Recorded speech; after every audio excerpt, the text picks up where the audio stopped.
इस बात की क्या गारंटी है, ऐसा कौन सा उपकरण है इस आईटी सेल के पास जो ये बता दे कि ये जो प्रश्न पत्र है सीन होने के बाद कितनी जगह शेयर किया गया है? इस बात की कोई गारंटी नहीं है, ना ऐसा कोई माध्यम है कि कितनी जगह शेयर हुआ। क्या वह लाखों छात्रों तक शेयर नहीं किया गया? क्या 18 की सेकंड शिफ्ट का पेपर पाने वाले छात्र जो 145 क्वेश्चन कर जाते हैं, क्या उन छात्रों की संख्या 60,244 से ज्यादा नहीं हो सकती? हो सकती है। और अगर उनकी संख्या 60,244 से ज्यादा हो सकती है तो किसी शिफ्ट को सरकार यदि ये बोले कि ये पहली शिफ्ट, इसका कोई साक्ष्य नहीं मिला या इसका कोई साक्ष्य नहीं मिल पा रहा है, एक ठोस साक्ष्य नहीं है, तो क्या सरकार इस बात की अनदेखी करेगी कि एक शिफ्ट में 60,244 से ज्यादा छात्र सफल हो जाएंगे? क्या पहली शिफ्ट के जो छात्र परीक्षा दे करके आए उनके प्रदर्शन पर प्रभाव नहीं पड़ेगा? बिल्कुल पड़ेगा। क्योंकि क्या सरकार ऐसी कोई गारंटी दे सकती है कि पहली शिफ्ट के जो नॉर्मलाइजेशन होंगे उन बच्चों को इतने मार्क्स मिलेंगे कि सेकंड शिफ्ट में जो धांधली करके आए हैं उनके बराबर होंगे? नहीं दिया जा सकता। तो सूरज निकले या सूरज डूबे, सुबह हो या शाम, हमारी एक ही मांग, री एग्जाम, री एग्जाम, री। तो बस एक ही मांग को लेकर के साथी चलेंगे। सारे अध्यापक वर्ग ने पहले बहुत सारे आंदोलन चले होंगे, बहुत सारे आंदोलनों में अध्यापक वर्ग एक साथ हुआ है।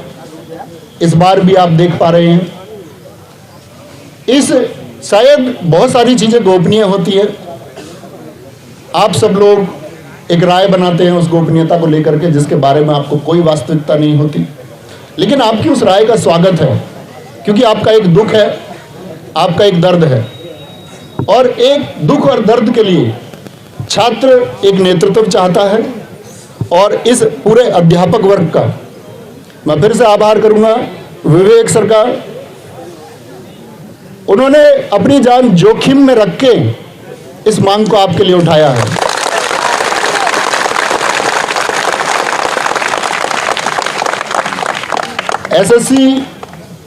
एसएससी गुरुकुल के गुरुजी शुभंशु गुरुजी ने इसको ग्राउंड तल पर चलाया है। मारूफ सर सुपर क्लाइमैक्स एकेडमी इसके लिए जितने छात्रों को जोड़ने का प्रयास कर रहे हैं, उनकी मेहनत आज आप रंग देखेंगे कि उनकी मेहनत से यहाँ कितने छात्र जुड़ते हैं। टारगेट विद आलोक। और अगर मैं बात करूं, ऐसे ना जाने कितने अध्यापक होंगे, क्योंकि ऑनलाइन कोचिंग में पढ़ा देते हैं, एक संख्या आ जाती है, बच्चों के अंदर एक विश्वास, लोग जानते होंगे और गवर्नमेंट को, मीडिया को भी ये जानने का प्रयास करना चाहिए कि यूपी कांस्टेबल के अभ्यर्थी तो छोड़िए, ये पेपर मिठाई की तरह उन सबके पास भी पहुंचा है जिन्होंने यूपी पुलिस के लिए अप्लाई तक नहीं किया। मानते हैं इस बात को? ये पेपर हम पढ़ाने वाले अध्यापकों तक भी पहुंचा है और गांव देहात के एक अनपढ़ व्यक्ति तक भी ये पेपर पहुंचा है जिसका पेपर से कोई वास्ता नहीं है। तो ये मांग साथी या किसी भी प्रकार का लॉलीपॉप या किसी भी प्रकार का बहाना मेरे द्वारा, अन्य किसी के द्वारा, या कोई एक झूठा आश्वासन आपको बीच में, आपके इस संघर्ष के रास्ते के बीच में यदि दिया जाता है तो आप क्या उस लॉलीपॉप को स्वीकार करेंगे? हमको इसके लिए मांग तब तक बरकरार रखनी है जब तक एक ऑफिशियल स्टेटमेंट आपका भर्ती बोर्ड की साइट पर या गवर्नमेंट के द्वारा या किसी जो पीठासीन व्यक्ति है उनके द्वारा कोई स्टेटमेंट आए और एक आश्वासन दिया जाए कि हाँ, ये मानना पड़ेगा कि भर्ती में धांधली हुई है, और धांधली नहीं, ये अत्याचार हुआ है। एक छात्र जिसके सपने हैं, हर अध्यापक वर्ग जिसके सपने हैं, किसी भी अध्यापक का भविष्य भी और मैं उन सारे साथियों से भी आह्वान करूंगा जो यहाँ मौजूद नहीं है, साथी अध्यापक, हम सबका भविष्य इन बच्चों के भविष्य से सीधा प्रत्यक्ष रूप से जुड़ा होता है। बच्चे जितना ज़्यादा कामयाब होंगे, अध्यापक उतना ज़्यादा कामयाब होगा। बच्चे कामयाब नहीं होंगे, अध्यापक कामयाब नहीं होंगे।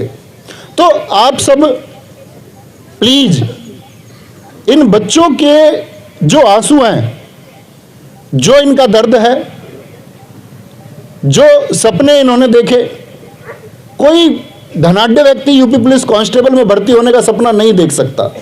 सरकार जानती है, हर एक शिक्षित वर्ग का व्यक्ति जानता है कि ये सपना निम्न वर्ग के छात्रों और अधिकतर निम्न वर्ग के छात्रों और बमुश्किल मध्यम वर्ग के कुछ छात्रों के द्वारा ये सपना देखा गया कि हाँ, इस बार हम कुछ करके जाएंगे। 60,244 पद देख करके सबका बोलते ना हृदय एकदम से फल फूल गया। पिछला एग्जाम हुआ, कुछ एग्जामों में ऐसा हुआ कि बच्चों को अपना जो साहस है, जो प्रतिभा है, वो दिखाने तक को मौका नहीं मिला। दिल्ली पुलिस कांस्टेबल बच्चों को फिजिकल की तैयारी के लिए भी समय नहीं दिया गया, सपने कुचेले गए। बच्चों ने सोचा ठीक है, नंबर नहीं आता, 60,244 पद हैं और इसके लिए संघर्ष करेंगे। समय यहां भी कम दिया गया था, परीक्षा के मानकों पर प्रश्न चिन्ह था कि किस तरह से इतने सारे सेंटर बना दिए गए, क्यों गांव-गांव सेंटर बना दिया गया। लेकिन परीक्षा हुई और सेंटर में आप सब लोगों ने देखा होगा कि शिकायतें ना के बराबर हैं। लेकिन अगर इतनी चाक चौबंद व्यवस्था के बाद भी पेपर उस एक पिछली पंक्ति में बैठे हुए उस व्यक्ति तक भी पहुंच जाता है जिसका परीक्षा से कोई सरोकार नहीं है, तो धिक्कार है ऐसी व्यवस्था पर। और साथ ही धिक्कार है ऐसी व्यवस्था पर जिस पर या जिसमें व्हाइट जैकेट पहने हुए आप सबने भी देखा होगा एक पत्रकार को, उसने कहा है कि जी, एक प्रश्न किया कि जिस ग्रुप में ये पेपर शेयर हुआ कितने लोगों ने उसको सीन किया। क्या ये मूर्खता से भरा सवाल नहीं है?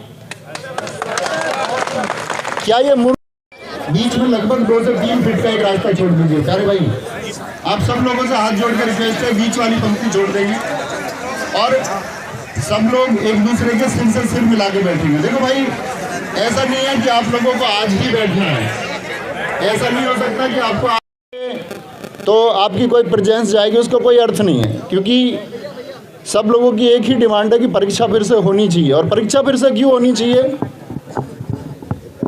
परीक्षा फिर से